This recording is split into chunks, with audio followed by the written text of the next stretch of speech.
بسم اللہ الرحمن الرحیم۔ شب جمعہ بھی ہے، شب مخصوص ہے امام زمانہ عجل اللہ فرجہ الشریف، بڑی اعمال کی شب ہے، دعاؤں کی شب ہے، اور روایت میں موجود ہے کہ جب بندہ بارگاہ خدا میں دعا کرتا ہے تو اللہ آواز دیتا ہے اس کی دعا کو یوم جمعہ تک روکے رکھو تاکہ اس کی دعا میں جمعے کے دن پوری کر سکوں۔ لہٰذا بڑی عظیم رات جس میں دعائے کمیل کے لیے خاص تاکید کی گئی ہے، اور دعائے کمیل میں وہ ایک عجیب فقرہ کہ جس کی طرف ہو سکتا ہے آپ نے توجہ نہ دی ہو، وہ کیا ہے؟ یا سریع الرضا، اے جلدی راضی ہونے والے۔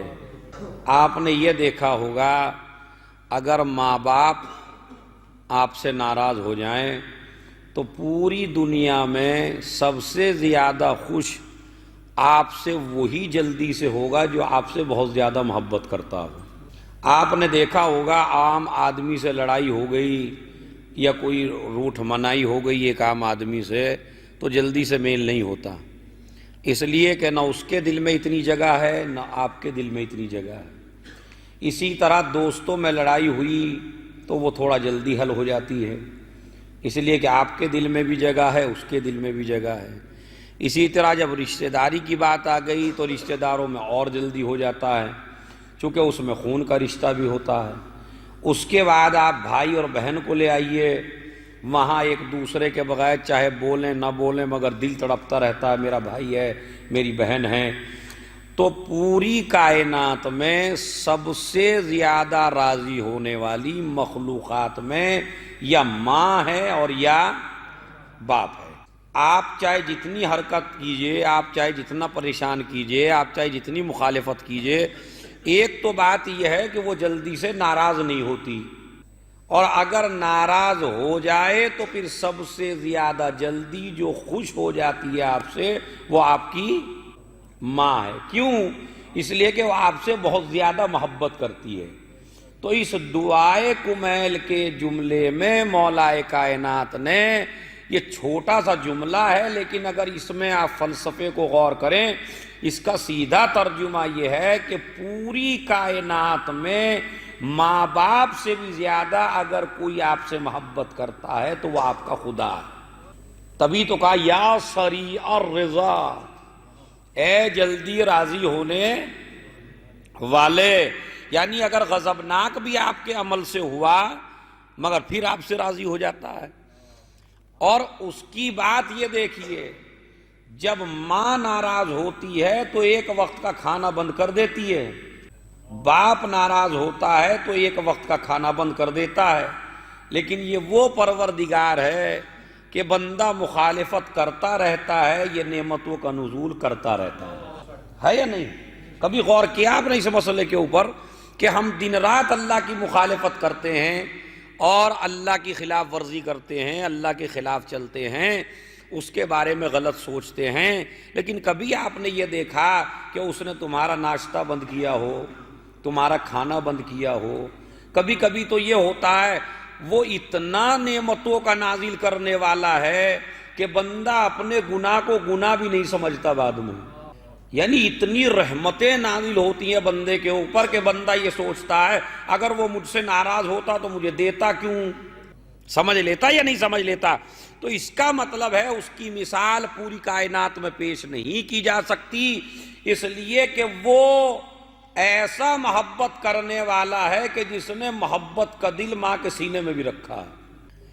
ماں بھی اتنی محبت نہیں کہ 70 ماؤں کی محبت قربان ہو اور ان کی انتہا ہو تو وہاں سے پروردگار کی ابتدا ہوتی ہے۔ اسی لیے میرا مولا کہتا ہے یا سریع الرضا، خدا کے بڑے عجیب و غریب جملے فرما دیے، اے جلدی راضی ہونے والے، لیکن اے جلدی راضی ہونے والے کہہ کے اس کے بعد بندے نے اپنی عاجزی بھی دکھائی، اغفر لمن لا یملک الا الدعاء، اسے معاف کر دے کہ جس میں کوئی طاقت ہی نہیں ہے، بس اتنی طاقت ہے کہ تیرے سامنے ہاتھ پھیلا سکتا ہے۔ یعنی ایک طرف پروردگار عالم یا سریع الرضا، اے جلدی راضی ہونے والے، بعد میں اپنی عاجزی، اغفر لمن لا یملک الا الدعاء، پالنے والے اس بندے کو معاف فرما جو قدرت ہی نہیں رکھتا کسی چیز کے اوپر، صرف ایک چیز پہ قدرت رکھتا ہے، تجھ سے مانگنے کے اوپر، اور کوئی قدرت نہیں ہے اس کے اندر۔ اسی لیے چاہے جوان نماز پڑھے، چاہے ضعیف نماز پڑھے، چاہے بچہ نماز پڑھے، چاہے ایک پہلوان نماز پڑھے، چاہے ایک طاقتور نماز پڑھے، مگر کہے گا یہی زبان سے بحول اللہ وقوتہ اقوم واقعد، پالنے والے نہ مجھ میں اٹھنے کی طاقت ہے نہ بیٹھنے کی طاقت ہے، میں اٹھتا بھی تیری طاقت سے ہوں، میں بیٹھتا بھی تیری طاقت سے ہوں۔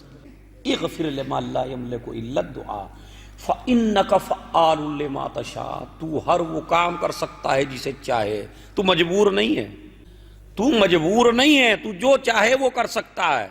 بعد میں اغفر لمن لا یملک الا الدعاء فإنک فعال لما تشاء یا من اسمہ دوا وذکرہ شفا، اے وہ ذات کہ جس کا نام ہی، یا من اسمہ دوا، جس کا نام ہی دوا ہے، یعنی پروردگار اللہ نام ہے نا اس کا، یہ لفظ اللہ ہر مریض کے لیے ایک دوا ہے، ہر پریشان حال کے لیے ایک دوا ہے، ہر انسان کے لیے دوا ہے، اور جیسے جیسے اس کا ذکر کرتے چلے جائیں گے ویسے ویسے بندے کو شفا ملتی چلی جائے گی۔ جڑی بوٹیوں میں شفا نہیں ہے، ان دواؤں میں شفا نہیں ہے، اصل شفا ہے تیرے نام میں، اور جس میں تو چاہے اس میں شفا پیدا کر دیتا ہے۔ ان دواؤں میں بھی اسی وقت شفا ہے جب تو چاہے، ورنہ ان میں بھی شفا نہیں ہے۔ تو یاد رکھیے آپ کا جو نام ہے پروردگار، تیرا نام دوا ہے اور تیرا ذکر شفا ہے، اور ایسی ہی صفت اللہ نے کچھ بندوں میں رکھی کہ وہ ایسے شفا دینے والے تھے، ایسے شفا دینے والے تھے کہ اگر ان کا خون کسی مٹی میں مل گیا تو وہ بھی خاک شفا بن گئی۔ تو یا من اسمہ دوا و ذکرہ شفا و طاعتہ غنی، تیری اطاعت انسان کو بے نیاز کر دیتی ہے۔ علیکم السلام۔ ہر ایک سے دنیا کے کسی بھی انسان کی اطاعت کرو تو اس اطاعت میں آپ بے نیاز نہیں ہو سکتے، لیکن اللہ کی اطاعت کرو بس، اور کسی کی اطاعت نہیں۔ اطیعوا اللہ و اطیعوا الرسول و اولی الامر، اللہ کی اطاعت کرو، رسول کی اطاعت کرو، اور اولی الامر کی اطاعت کرو۔ اسی لیے وہ افراد، چونکہ پروردگار وہ ذات ہے جو نظر نہیں آتی، دکھائی نہیں دیتی، تو اسی لیے اس پروردگار عالم نے قرآن مجید میں کہا قل ان کنتم تحبون اللہ فاتبعونی یحببکم اللہ، اے میرے پیغمبر، اس لیے کہ اگر میں اپنی محبت ہی کی بنیاد پر ہر آدمی کو آزمانے لگوں تو دنیا کا ہر انسان دعویٰ کر دے گا ہم تو اس سے محبت کرتے ہیں، کیونکہ اللہ سے محبت کرنے میں پھر کچھ کرنا نہیں ہے۔ بھائی پروردگار میں تجھ سے محبت کرتا ہوں، لا الہ الا اللہ، ختم ہو گیا مسئلہ۔ مگر اس نے کیا کہہ رہا؟ قل ان کنتم تحبون اللہ، اگر تم اللہ کو چاہتے ہو، اگر اللہ سے محبت کرتے ہو، فاتبعونی، تو میرا اتباع کرو۔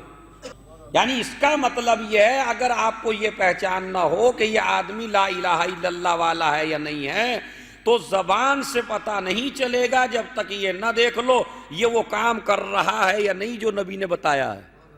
بس اب میں نے گہرائی کی طرف آپ کے قدم کو بڑھانا شروع کر دیا ہے، توجہ چاہتا ہوں میں یہاں سے۔ قل ان کنتم، تو اے میرے پیغمبر ان سے کہو لوگوں سے، اس لیے کہ ایسے تو نہیں ہے یہ کہ جو 1,00,000 یا 360 جو 360 بتوں کو ماننے والے ہیں، کہیں ایسا تو نہیں مجھے بھی مکس کر کے مان رہے ہیں؟ وہ تو مانتے ہی ہیں دوسرے خداؤں کو، جس طرح اس کا کلمہ پڑھتے ہیں اسی طرح میرا بھی لا الہ الا اللہ ہے۔ مگر پریشانی ان کو یہی تھی کہ وہ عرب تھے اور ترجمہ انہیں پتہ تھا کہ کیا ہے لا الہ الا اللہ، کہتے تھے ہر چیز کہیں گے، یہ نہیں کہیں گے۔ اب مسلمانوں میں بعض وہ لوگ جو مصلحتاً کفر سے اسلام کی طرف آئے، وہ تو جانتے تھے کہ سیاستاً کہنے میں کوئی حرج نہیں ہے، تو اب اللہ نے ان کا علاج یہ کیا کہ پیغمبر ہر اس آدمی پہ اعتبار نہیں کیا جائے گا جو لا الہ الا اللہ کہے، بلکہ میری محبت اگر کسی کے دل میں ہے تو اس کو یہ دیکھنا وہ تمہارا اتباع کرتا ہے یا نہیں کرتا ہے.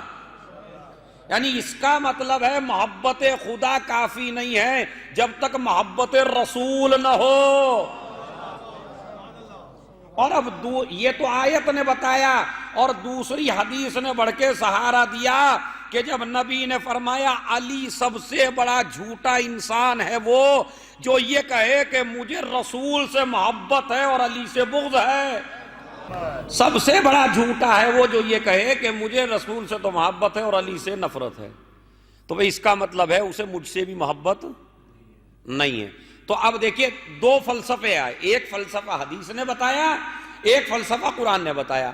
قرآن کیا کہتا ہے کہ لا الہ الا اللہ اعلان سے کچھ نہیں ہوگا جب تک کہ تمہاری محبت نہ ہو، اور حدیث نے بڑھ کے بتایا تمہاری محبت بھی کام آنے والی نہیں ہے جب تک علی کی محبت نہ ہو.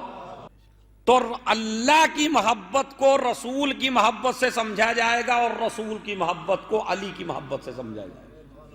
قُلْ إِن كُنتُمْ تُحِبُّونَ اللَّهَ، کہو ان سے کہ اگر تم مجھ سے محبت کرتے ہو تو میری اتباع کرو.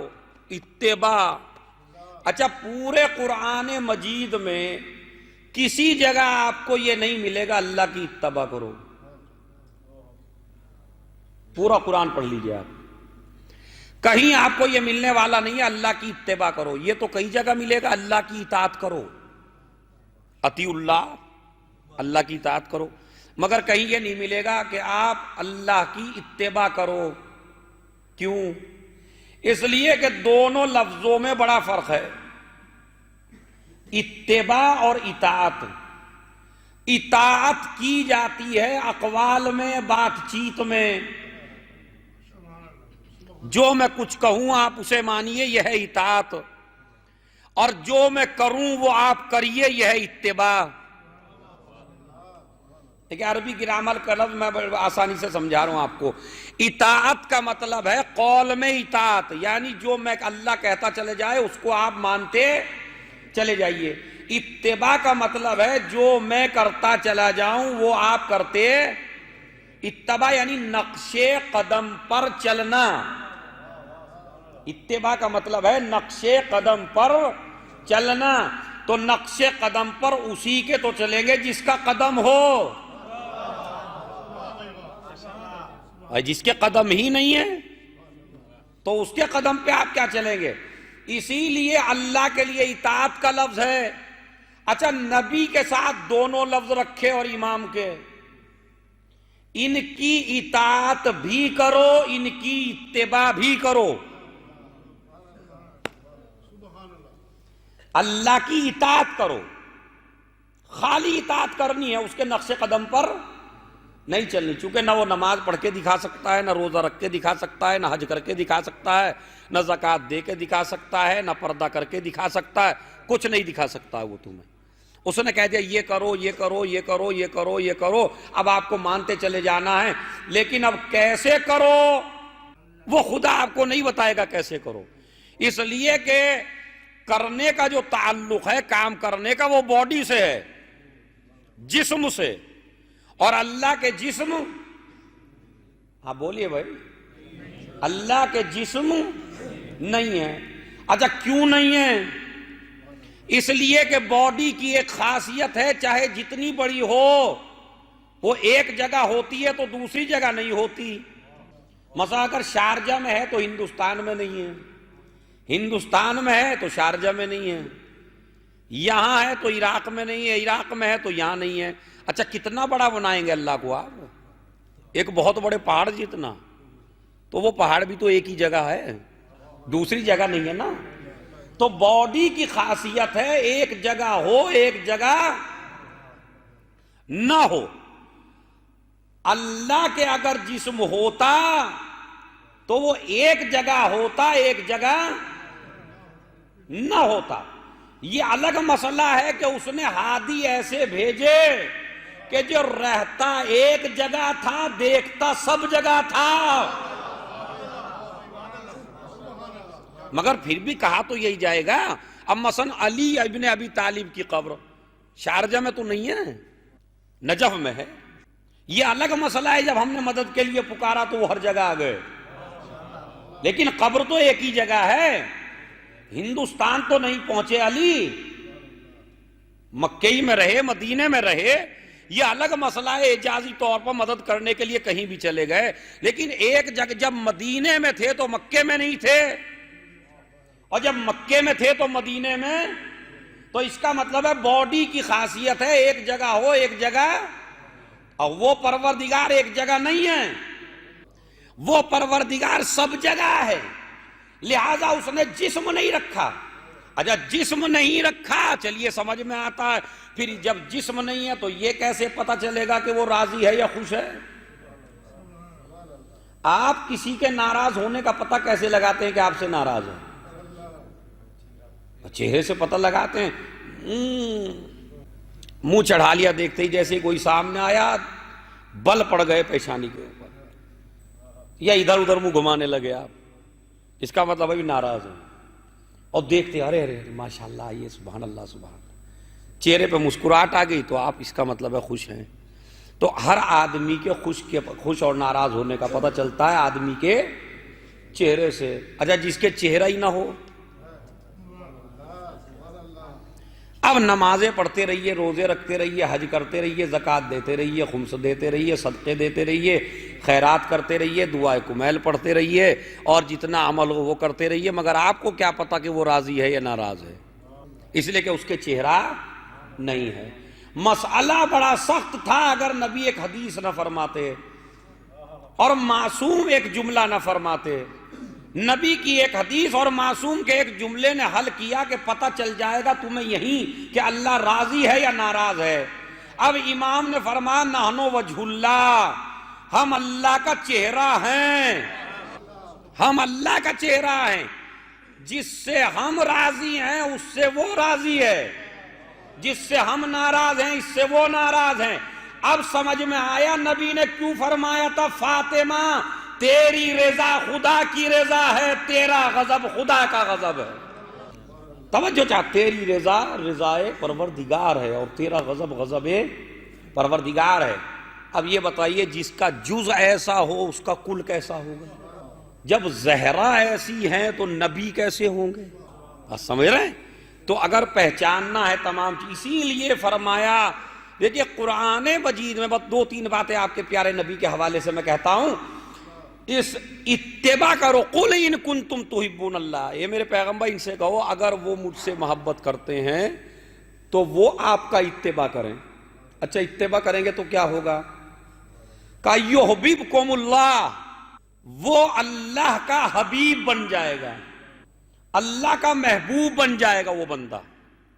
کتنی بڑی ڈگری ہے، یعنی جو نبی کی اتباع کرے گا وہ اللہ کا حبیب، اللہ کا محبوب ہو جائے گا، بڑی ڈگری ہے۔ یعنی کون ہو جائے گا؟